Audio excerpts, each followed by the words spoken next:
So first off, a big thank you to Nita and the product accounts team. This is really exciting for me to have an opportunity to come up and talk a little bit about a few things that I really love. One, around product management.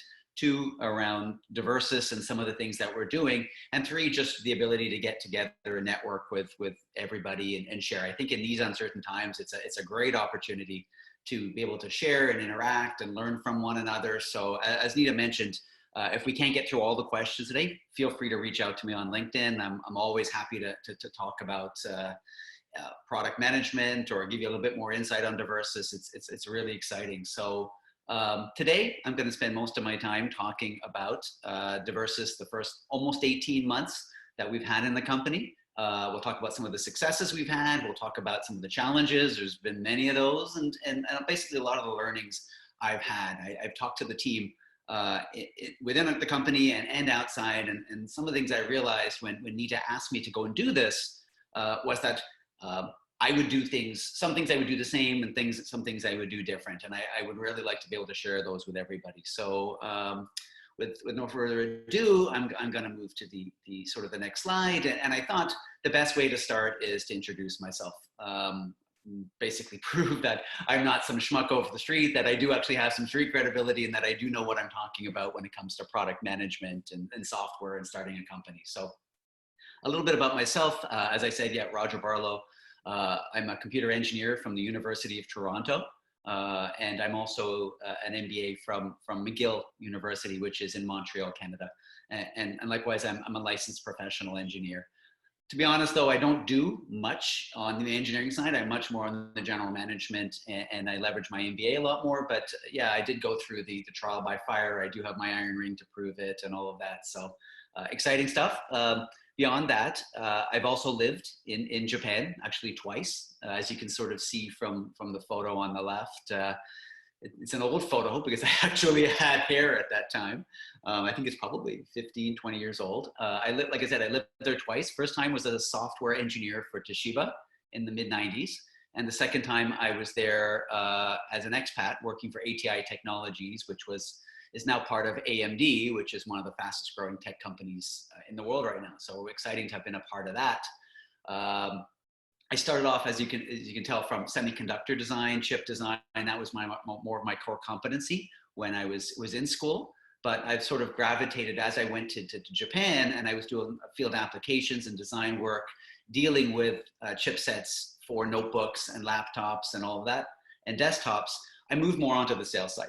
I started doing more in the morning. I would be doing more debugging, BIOS debugging, chipsets, all that. But in the afternoon, I would put my product hat on, or my sales hat, and I would be doing sales presentations on roadmap. I would be doing a lot more on pricing. I would be doing a lot more sort of requirements gathering and all that. And that's how I sort of morphed more and more away from the engineering and into sales and into product marketing and product management side of stuff. And that's where I've spent probably the last 15 years of my career, on the product marketing and product management side. And now that I've got my own company, it's a perennial risk taker. I think as we talk through this, you're going to hear the word risk a lot.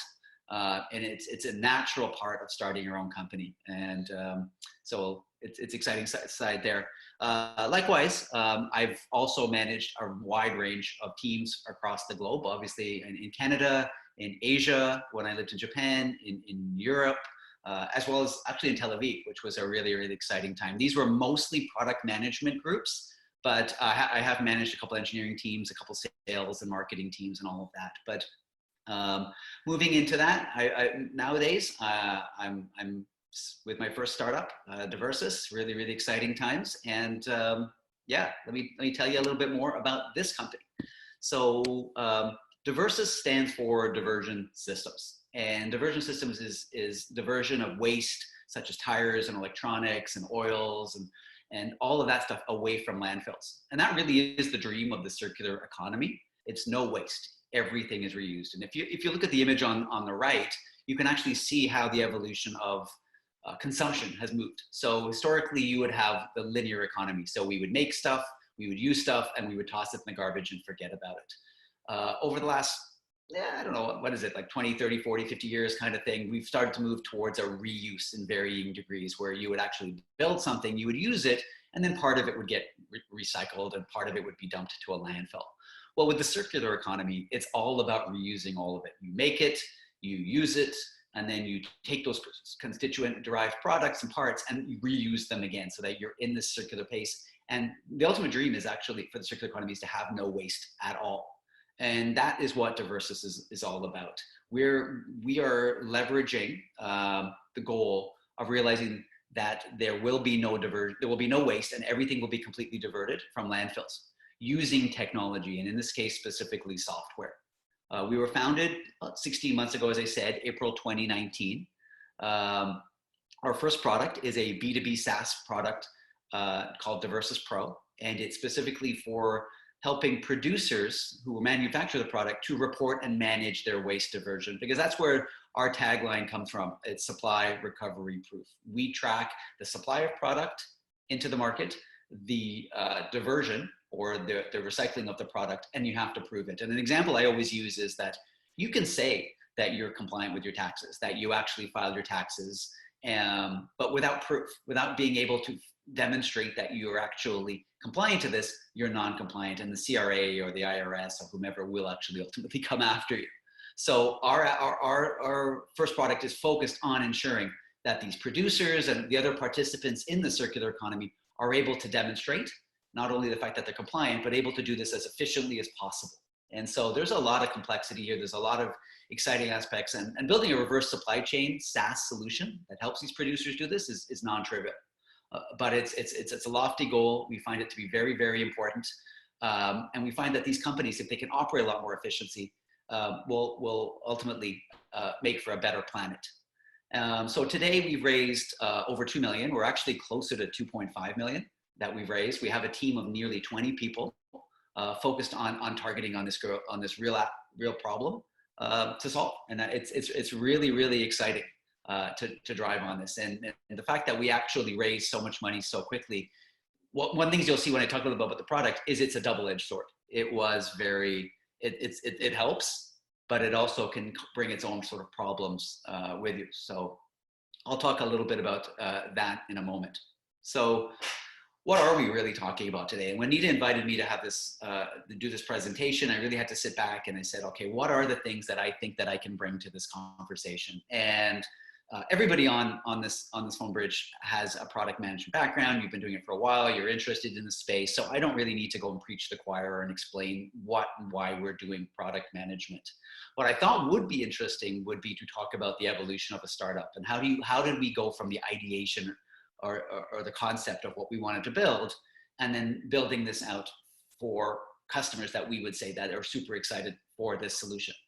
So I think one of the things that really sort of came out of this was that, okay, we've got this awesome idea. And everybody, when they start their company, is like, this is going to revolutionize the world. And this is awesome. I've been in a few startups and every single one of them were like, this is going to change everything. And so we've got a great product. We just need to tear it out quickly and everybody will be lining up to buy the product. All of these producers and customers will be chomping at the bit. Well, one of the reasons I sort of put this image up here, that there are levels of survival that we are prepared to accept. And one of the things you'll see, I'm a bit of a nerd, so you're going to see these nerdy references throughout the presentation, is that we found with the customers is that they understand that they're in a suboptimal environment, that they're doing things a certain way that isn't great, it's not effective, it's not efficient, it's not transparent, it's all those problems that I mentioned about, but they're like, it's a hassle to change. And our answers back to them would be, well, why would you want to live in such a hellish environment where you could use our software and solve these problems? And they said, well, we've got levels of performance that we're willing to accept. We're okay with the way we do stuff. So one of the things we really realized was that this is less of a sales activity and more of an education activity for a lot of our customers. So what I really want to dive into today is sort of the 3 stages we went through getting to this situation where we identified that, okay, everything is awesome, all the way through to how we would have to adapt and meet the needs of these customers that don't necessarily want to change. And they're comfortable with the way things are going, even if they're suboptimal. So I'm going to take you through my learnings and my recommendations on exactly how you can tackle sort of building a startup and adapting to these changes, because as things come up, and they always do, you have to be ready for them. So really, what did I say? Stage 1. First 6 months of the company, everything was awesome. It was phenomenal. We had this awesome idea. We said that, okay, let's get going. Startups, we bought into the idea that startups have a shelf life, that you have to get this product out as quickly as possible. Hell or high water, we're going to launch. Everybody will, and nobody else is doing this, so it's they're chomping at the bit to buy from us. We went off and raised a lot of money very, very quickly. We literally, within the first, and I'm not joking here, like within the first meeting, the first 20, 30 minutes, we had like $500,000. It was phenomenal. We had a lot of money. Then we went off and we brought a sales guy in. We went off and had our legal team who would create all of our cap tables and all of our investment vehicles and all of that stuff. We had a fractional CFO. We brought in product management, PMO. We brought in engineering. We had all of that in place in a month. And so everybody was telling us, oh, wow, you're moving so quickly. You're awesome. And we were basking in the glow of our awesomeness. Like, everything is awesome. This is so hard. This is not hard. I can't believe everybody else is not doing this. This is awesome. So what really came out of this is that we were assuming way too much. We assumed that, okay, just kicking this off, building the product that we want to build, that we know is the right solution for the market, will have the customers clamoring for us, and that they will pay any price. We did have some data points on pricing, on historical aspects, and we're like, they're going to line up for this, and I can't believe they're going to pay this much. This is really, really good. And so we assumed too much, and we were like, okay, let's just hear through this. Let's just get the product out and let's start building. And one of the stories I had from our engineering lead was that every day I'd be like, are you coding yet? Are you coding yet? Are you coding yet? Like, why are you not building? Well, we're still architecting. Well, get coding. We want to launch this product. Let's keep the ball rolling. We're excited. We got a shelf life. And so we dove into the execution right away. So for the first 6 months, so much enthusiasm, so much excitement. Everything literally was awesome. You'd sing the song and from Lego, and it was great. And so then, which leads sort of into the next step, which is, as you probably could imagine, was the reality check. Our assumptions absolutely needed more work, not only sort of on the product side, but on the market side, and on the customer side. So talking each of those sort of step by step, we would find that, okay, sort of on the product side, when you have a market that is so deficient and so inefficient in doing certain things certain ways, you don't need to boil the ocean and launch a Cadillac product. They will be more than happy to get on that scooter and take them down the path and help them evolve through those pieces. So I think rather than sort of saying, let's do a 16-month development cycle and build a product that is really end-to-end and feature rich, let's launch. One of the things we should have challenged the assumptions on was, let's build something smaller and let's roll it out as we go. Let's get the product out. One of the things that we learned very quickly was that product market fit in a startup, I mean, it's important everywhere, obviously, but in a startup, it's super important, because if you don't have product market fit, your business is done. You're not like part of Google, you're not part of Bell, you're not part of AT&T, where if one line of business goes down, you can't do it. It's not like a moonshot project for Google where somebody else can do it. This is the business. You're dead if you're not actually nailing it, and you're not able to demonstrate that product market fit. So you have that side. Then there's also sort of the customer, sort of the market fit, which was that assumption I was talking about before, that, you know what, the market is so hungry for this that they will line up and that they will come and buy whatever we need. And it really was a couple times like, there are levels of survival we are willing to accept, and we're happy to continue to do the way things are. And then the customers, it really came down to, our customers hate change. They know they need this. They don't want to upgrade. And then an example of this is oftentimes, even when you get if you're with Bell Canada or AT&T or wherever you may be, if you get a call from a competing network and they say they're going to offer you a better PAT plan, a voice plan with more features and whatever, a lot of times you're like, I don't need it.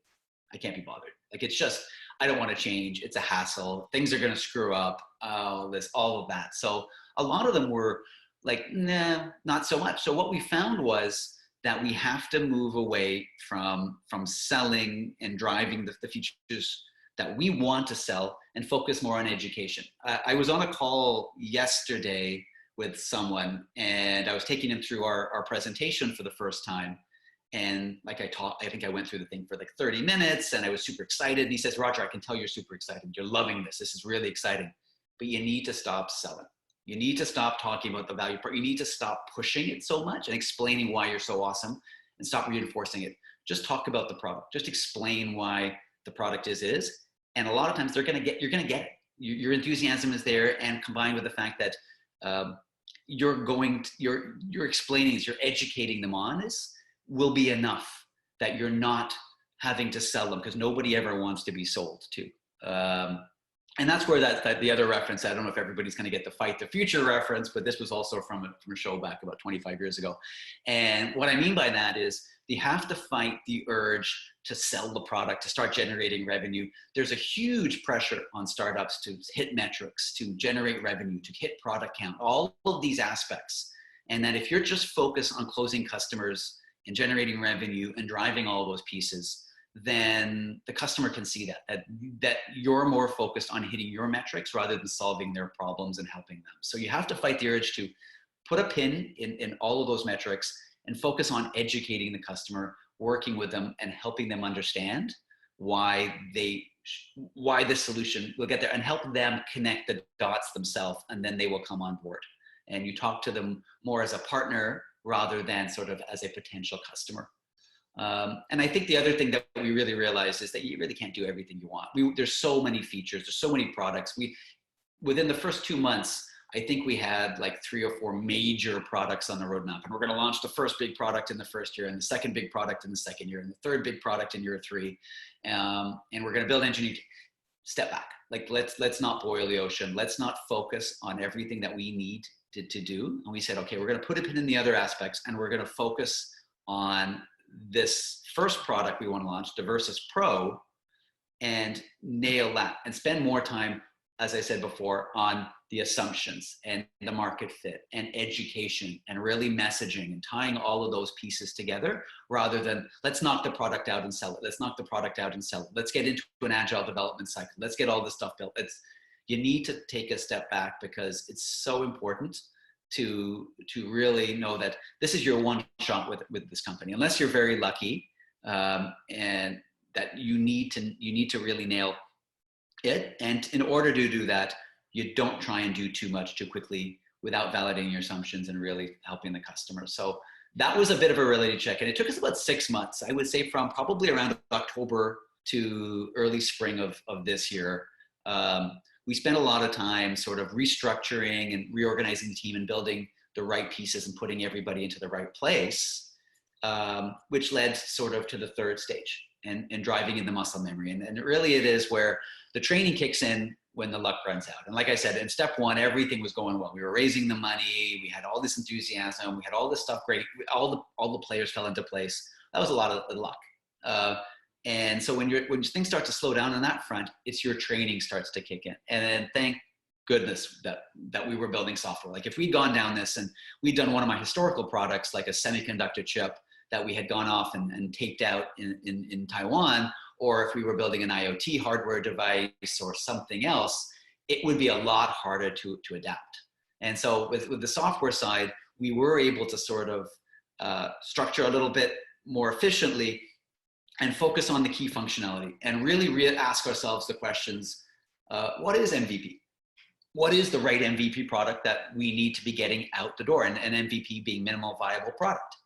That is important to a customer. And the litmus test I've always used personally is this a feature that a customer needs immediately to buy the product? And if the answer is no, then you can look at pushing this out later. But if it's a feature that absolutely needs to be in there, then we need to make sure that it's in that product. But at that point, you need to ask the team, who makes the call whether that customer needs that? Is it the sales team? Is it the product team? Is it the BAs? Where do we figure this piece out? So that leads sort of into the making sure that everyone understands that you're in a startup, that you don't have a lot of money, you certainly don't have a lot of time, you don't have all of these aspects, that you need to be able to be making critical decisions and moving quickly. This isn't let's go off and make a slide deck and discuss this and assess this. And no, you really need to test your assumptions, and you really go talk to customers and adapt, but you need to do it in an environment where you understand that you've got limited pretty much everything.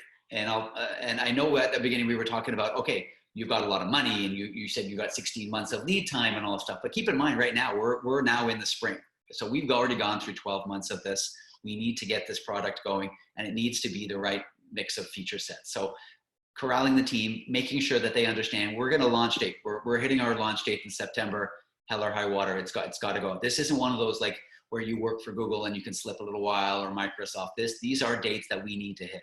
You need to do it within the right confines of the amount of money that you've got. And you need to do it with only the feature sets that you're going for. And customer-wise, yes, there's a lot of different customers. There's a lot of big problems out there. Who are the first customers that we need to launch? What are the biggest bang for the buck? Who's the ones that we can help the most?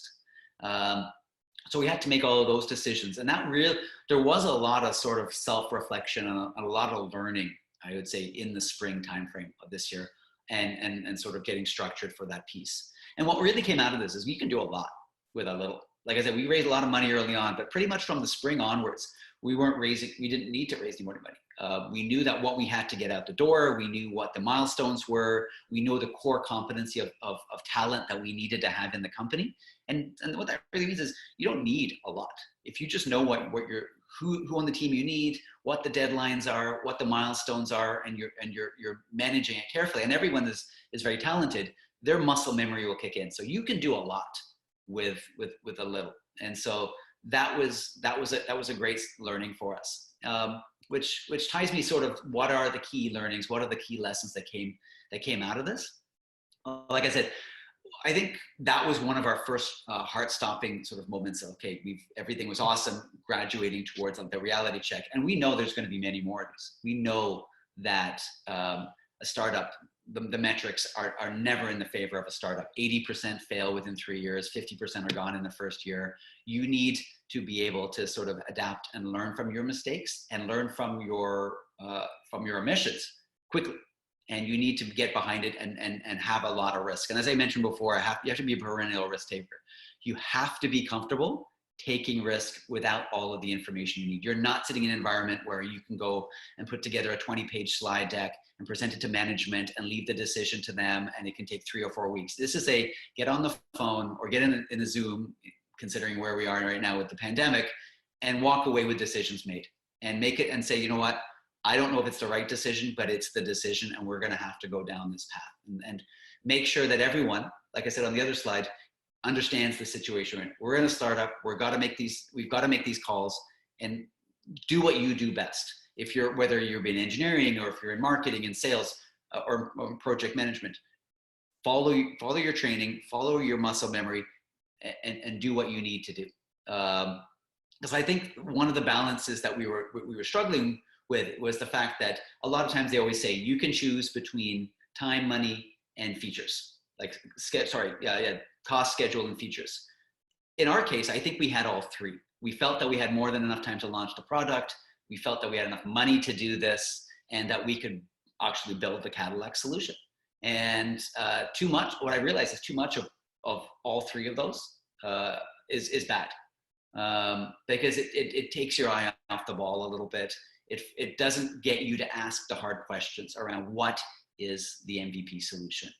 When do we really need to launch this? What are we trying to accomplish? You don't go through the due diligence that you need to do. So you do need a certain degree of money. Some don't. I was just reading a couple of days ago that some people have bootstrapped themselves and they have $20 million of annual revenue. So yeah, there are exceptions. But I think when you're building software, you do need some level of investment. But when you feel like you've got everything, you do sort of take that step back. You lose a little bit of that edge, and you've got to be careful. So these trade-offs are all good. You feel like when I do a trade-off, I'm not delivering to the customer in the way that I wanted to. I'm not meeting their needs, their expectations. They want my product to be the best. Well, they don't. A lot of times they don't. A lot of them are just doing stuff on paper or Excel, or they're using software from 20 years ago. Anything you can give them is good enough. Well, not good enough, but it helps them improve. And then you can iteratively move down the path and build them that gold-plated Cadillac solution that you dream about building.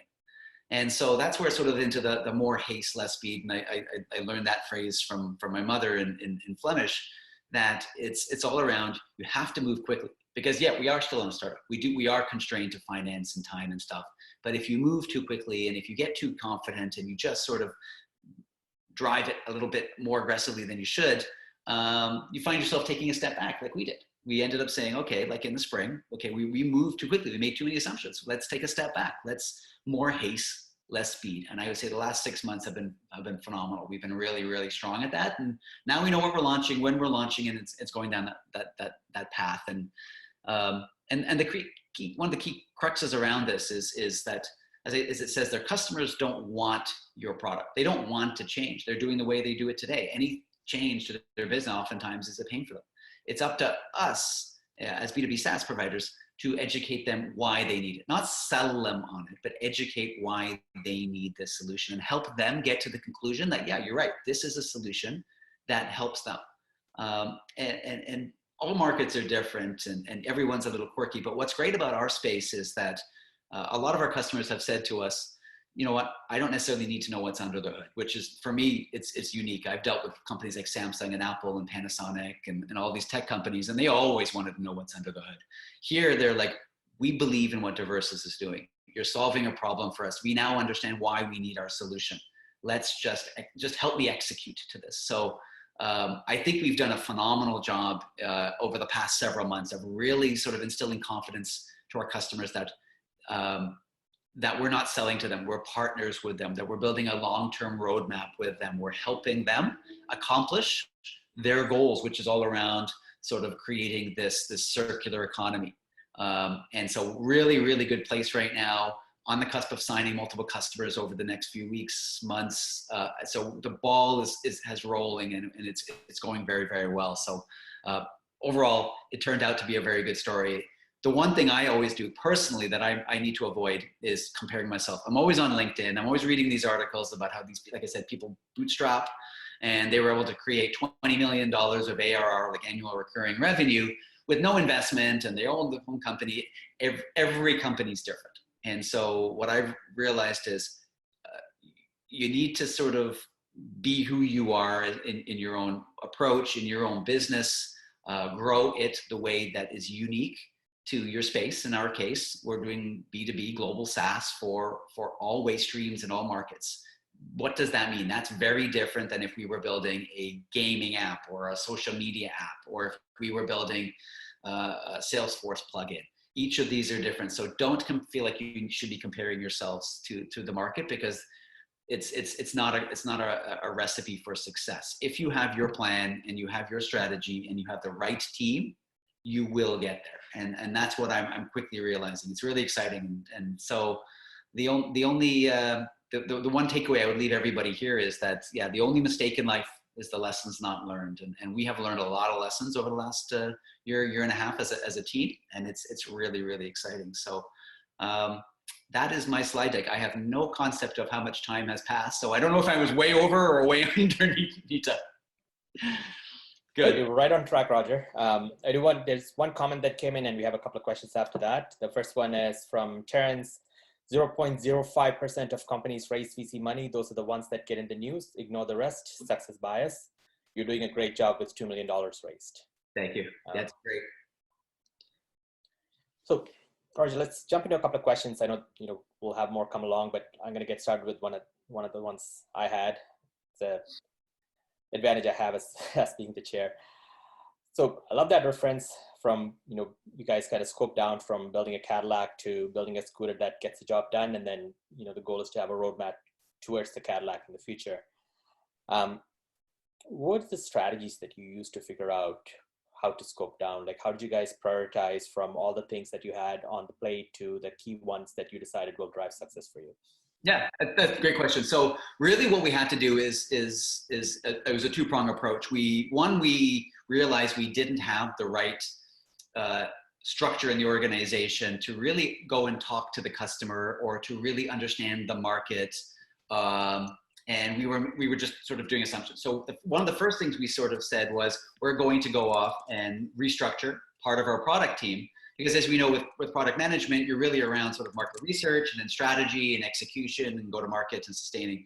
So we were a little light on the front end and too heavy on the back end. So we went off and we have structured out. We have several BAs, very, very diverse multicultural BAs who understand a lot of the market. They're very driven to go off and figure it out from a sort of, what are some of the assumptions we're making around sort of the producers and the different waste streams. For example, would be one of our claims is that our software will work on all waste streams in all jurisdictions. well, we have to go off and test those assumptions and go and validate. And now that's a big piece of that. The other side of this is, and we're just starting to roll this now out in the team, is we are going to be doing a lot more with customer solutions engineers that will sit with the customer and really understand their needs. And an example that we learned just recently was, okay, some of our software requires QR codes, paper QR codes, snap a photo and move on.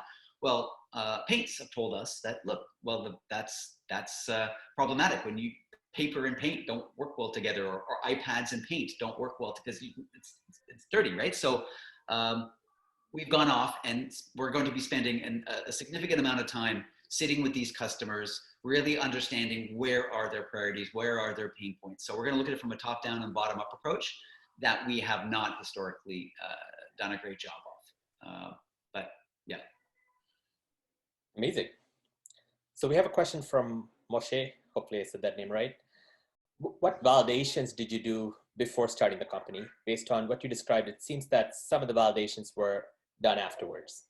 Yes, that's a great question. So the co-founder of the company has a background in recycling and in software for the recycling space. So we took a lot of the assumptions that, since we're in Ontario and we're for tires, that those would reflect well on other markets, whether it be packaging in Chile, or tires in Australia, or paints in BC, or oils in Saskatchewan. It's all, we're working on assumption that the systems will work that way. So the work that we did prior to the setting up and starting to design in the company was really taking what he had historically done in previous lives and sort of saying, okay, let's extrapolate build on that, rather than sort of tearing it down and deconstructing it and saying, okay, this part makes sense, this part doesn't make sense. It was a lot more, this makes sense because it's in the market today. Yes, but it's in the market today for tires in Ontario. We don't know if that would even work for tires in Florida, right? So there was a lot of those sort of assumptions. And so that was the level of work we did beforehand. And subsequently, since then, back to your original question, Nita, that's where a lot of our business analysts and our sales team have gone off and really validated. And the great news is a lot of it is true, but there's always these nuanced differences. Yeah. Very cool. We had a couple of questions from Terrence Finn about entrepreneurship in general. He was super impressed that you guys raised $2 million in pre-revenue, pre-launch, pre-customer commitment. Did you have, and he's wondering how you did it. Did you have previous relationships with these investors? How did you approach them? Looking for some general insights there. Yeah, I was going to make some kind of joke that, you just go rob a bank or whatever. But yeah, no, the reality is, I had previous relationships. So all of our investors, yes, I've known for 30, 40 years. They're more on the high net worth individual side. So you're right. When you have individuals that believe in what you can do and what the track record you're bringing to the table and your successes as well as your failures, people are willing to invest in who you are because they believe that you can bring the right players to the table, that you can sort of make the right decisions, you can make the hard calls, that you're not going to be frivolous with their money and you're going to use it to the best of your ability. So that's where the money came from. But he's absolutely right. VC space, if you look at traditional VCs, it's very, very metrics driven. Okay, pre-revenue, because it's almost a cat, it's chicken before the egg sort of thing. So how can you generate revenue if you can't build the product with the money? But how do you get the money if you don't have the revenue? So there's always what I'm seeing is there's always a component of trust in the founders, and this isn't sort of a self-serving statement, but it's a lot of them will look at the founders and say, do I believe that these people will make this company successful? Are these the ones that are going to do it? So for Terrence, if you are looking to start a company, I would say you need to really believe that this is the right thing you're doing, that you can bring the right people around you and motivate them and show not only to the team, but also to the partners in the market, to customers, to the investors for sure, that look, you have to buy into my dream. You have to believe in what we can do. Now, a lot of times they're like, well, yeah, still come back when you've got revenue, but a lot of times they would be like, I believe what you're saying, Roger. I think you're onto something. Let's have a call again in 6 weeks and see me where we are. And it starts to build sort of on that front. The one thing I would add in terms of a general perception is for entrepreneurs is I think you need a ridiculous, insane amount of risk tolerance. It is just like you read about it, you see it a lot, but I cannot stress it enough how much you need to be able to take risk and to absorb it and to keep your cool and to stay focused and stay driven on this, because it's just, some days you just wake up and you're like, I just don't want to wake up. And then you think back and you go, then I remember the team I've got. And then I remember sort of the product we're building. And then I remember the problem we're solving in the industry. And that gets you motivated and gets you hungry again, because we're at the stage now in the company where it's not much about me anymore. We've got the right players in the company. We've got the right team members in the company that are just executing like this, like it's going out of style. They're so good that I'm not as integral anymore. And that takes the pressure a little bit off me. Now I have to go raise the money, but I'm not the one that's coding it. I'm not the one that's selling it. I'm not the one that's out there marketing it and generating leads. I'm just somebody that's sort of motivating the team. And that's important, but it's the team that's really driving this. But it's for the entrepreneur, you have to know how to manage stress. It's very important. And I say it to my team all the time. There's 4 things. You've got to be able to eat well. You've got to sleep well. You've got to exercise. And there's a 4th one, and I can't remember what it is.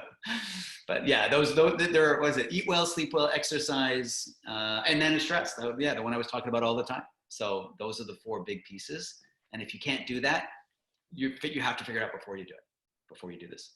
Also really good advice while we're in quarantine. And yeah, you actually answered this while I was wondering it, like, when you mentioned the insane amount of risk tolerance that you guys have to have, I think you need the same level of trust and, belief in your team to accomplish, because obviously you're taking a huge amount of risk and, you're relying on them to drive your vision through.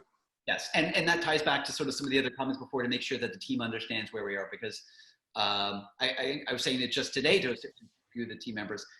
The money that we're spending today is not my money. It's my investors' money. And these are people that I've known for a long time, and they are entrusting this. I take it very seriously. And I really believe that these funds are entrusted in me, and I have to do the best I can. And that's why I have to do everything I can to do the best of my ability. And that's why I only want to bring it the best into the team. And everybody has a core role. Everybody has the right talent. Everybody has the right attitude. And I have, without a doubt, confidence that we've got the right team, because if I didn't, we wouldn't be structured this way, because that would be waste of money and of my investors' money. And I will absolutely refuse to do that. So related to the entrepreneurship topic, Terence also was wondering, how did you educate yourself through accelerators, mentors, other relationships? How did you become an entrepreneur? That I just did it. I'm not somebody who, I don't learn that well anymore. I'm getting old, I guess. I can't sit and sort of just attend accelerators and all of this sort of stuff. I am very much have confidence in my decision, listen to my team, and drive that way. So, and maybe that's why some of the times you make mistakes, but you learn from these mistakes. So I didn't spend a lot of time in incubators and accelerators. I mean, we're part of 1 or 2, but they didn't really impact our business. A lot of it is, I would say personally, from what I've learned over the last 25 years in work experience. Like I said, I've been in engineering, I've been in sales, I've been in marketing, I've been in product management, so finance. So an example would be, I know what a balance sheet is. I know what an income statement is. So when one of our investors said, I need a pro forma, I need you to go create a financial model. Well, I just did it. I didn't know how to do it, but I would ask people and I would research and put it together. And now we get some of the best comments. They say, like, your financial model is phenomenally detailed. And so I'm very okay with the idea of just going in and trying and getting it wrong and learning. And you're right, there's a certain amount of risk to that, but combined with the fact that I've been doing this for 20 plus years, and the fact that I remember as soon as I started the company, they said although this not want to say stigma, but the idea is that the average entrepreneur is in his 20s, he's a Zuckerberg, he's a Gates, he's a Dell, that type of thing. It's actually not correct. It's actually the most successful entrepreneurs start when they're 46. And I started this company when I was 46. So that was sort of nice to see that, okay, yeah, I'm not too old to do this. I don't think I could have done this when I was 26. I don't even think I could have done this when I was 36 because I just didn't know enough around how. One of the things you'll find as a founder, Terrence, is that in the morning, you'll have a sales meeting, and then you'll jump to a marketing meeting, and then an engineering meeting, and then a finance meeting, and then an investor call, then you'll be on operations. You'll be putting on so many different hats that you won't have time to think about whether I know this or not. A lot of time it's just go in, make a decision. If somebody on your team who knows more than I do on it stands up and says you're wrong, then I will listen. But I don't want to sit there and sort of, I'm going to spend too many weeks or months in an incubator or stuff. I don't. We were fortunate enough that we had enough money that we didn't need to spend a lot of time there. Could I have learned some stuff? I think I could have learned some more stuff there on and some of the lessons I've spoken about today. But in general, I think on that front, I'm happy with how it went for us. I don't know if it works for everybody, but for us, it worked well this way. Very cool. So I have a couple of comments from Mike Aoki on the chat here, Roger. How do you balance having salaried employees versus contract freelancers in a startup? How lean do you need to be in the beginning? Very, very lean. So pretty much out the gates, there was everybody was working on equity or on just savings. There was a few people on salary, but in general, we weren't. It was very light. So even though we raised a lot of money quickly, that money wasn't going to salary. It wasn't going to G&A. It wasn't going to sales and marketing. It was going to pure dev, which, like I said, maybe that was a bit of a mistake because we were moving too quickly. Maybe a little bit more money on the research side would have been well spent.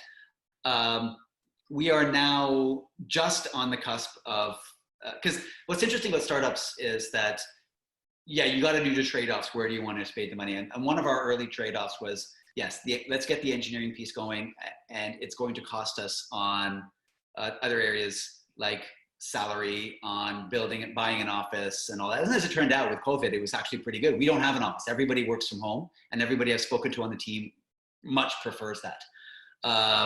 We are now just in the process of moving everybody onto sort of the full-time T4, help all of that stuff. So about 18 months into the company, we're starting to get there.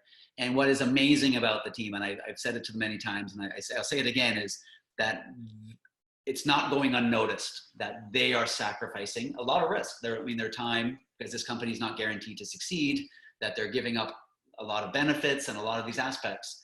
And so that's what drives me a lot more too. It drives me to succeed, not only for the investors and for myself, but also for everybody on the team for what they've done and what they've put into the company. So I asked a lot of the team early on in the company, and I think people have done enough on that front now that, okay, yes, even though we're just launching and we're just getting a little bit more investment and we're just getting the product out, it's time to bring everybody on full time and reward people for their hard efforts. So to answer Mike's question, I was asked a lot of the team early on, but I'm trying to reward after that now through getting everybody onto full time, but also keeping everybody focused that, look, at the end of the day, we're hopefully, touch wood, all going to make a lot of money out of this and help the earth and help companies sort of move forward. It would be wonderful if we were able to sort of demonstrate that, yes,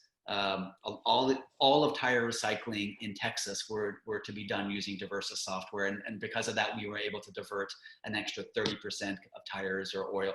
That intangible is wonderful. And I know everybody on the team is behind that. So it's a big kudos to everybody. And that plays to the hiring a little bit. And you need to make sure that you bring on board the right people with the right attitude, as I was saying before. And luckily we have an unbelievable team. But I mean, obviously environment is a huge concern for a lot of folks today. So this vision that you guys have and the mission that you guys have definitely aligns with addressing those concerns. Roger, one last question from me. So obviously you have a background in product. In fact, you have a background in product technology sales. So it's a really good mix. Do you find that all of those sort of give you the right lens to act as a CEO, just having that diverse background? Absolutely. If there's one thing that I really think that I bring to the table, is the fact that I've worked in all of these areas. I may not be an expert in all of those spaces as much anymore, and that's why you bring on the right people and the right talent. But I think I have enough experience and knowledge around this that I can really sort of drive the business forward. I see myself as my job is not necessarily to go in and manage the sales or the marketing or the engineering. My job is to keep my eye out in the future. What are the potential pitfalls? Have we thought about this? What are we doing about this? Do you have enough money? And it plays back to, I can't remember who mentioned it to me one time, but it really is around sort of my job is threefold. One, to make sure that each and every individual knows what their job is and what their objectives and how it ties into the greater strategy. Two, to make sure that each of the team members have the tools they need to be successful. And three, to clear the roadblocks for each of these individuals so that they can be successful. So I maybe more of the sort of the old school member. Jack Welch back in the 80s when he ran GE was all around spending the morning with his management team, getting the pulse for the business. And then the afternoon he would be out with the customers or the investors, but he wasn't in sort of those weeds. My job, I think, is Nita, when I'm talking to our sales head, I've done sales. So have you thought about this? How are you doing this? Your sales forecast could look restructured this way. Or when I talk to marketing or go to market, all right, what about this? How are we doing this? What about this? And same with product and engineering, and just provide that level of direction and guidance to each of the heads of their groups, because they're running their teams because they're the best at what they do. I just like to be able to provide that more direction where we're moving towards. I love it. And I would like to end this on a really good note from Gwen Jewis. Congratulations. Texas drivers are used to a lot of long distance travel, so tire recycling here is very important. So there you go. You have your first target segment there. There we go. Thanks so much, Nita. Cool. Roger, thank you so much. That was an awesome presentation. Super insightful. I'm sure there's, especially with the product management audience here, there's a lot of interest in things like entrepreneurship. So this was something that resonated definitely with me, and I'm sure with a lot of the audience here as well. So thank you so much. Couple of quick notes here. This speech was recorded, so this will be available on the website, on the Products That Count website. So, please do go look at it, share with everyone in your network. So it'll be definitely a useful thing to everyone here. Our next speech is September 9th. Our speaker is Rob Newsom, who's a director of product at stack.io. It's going to be a great topic, so please do join us there. And with that, thank you so much for joining us. Andy, I'll hand it back to you. Yep, thanks Nita for a great hosting job as always, and thanks Roger for an awesome presentation, and to all of you for attending today. We'll see you guys next time. Oh, and thank you to our sponsors for this great webinar. Thanks for making that possible. Have a good rest of your day, everybody. Take care. Thank you. Cheers.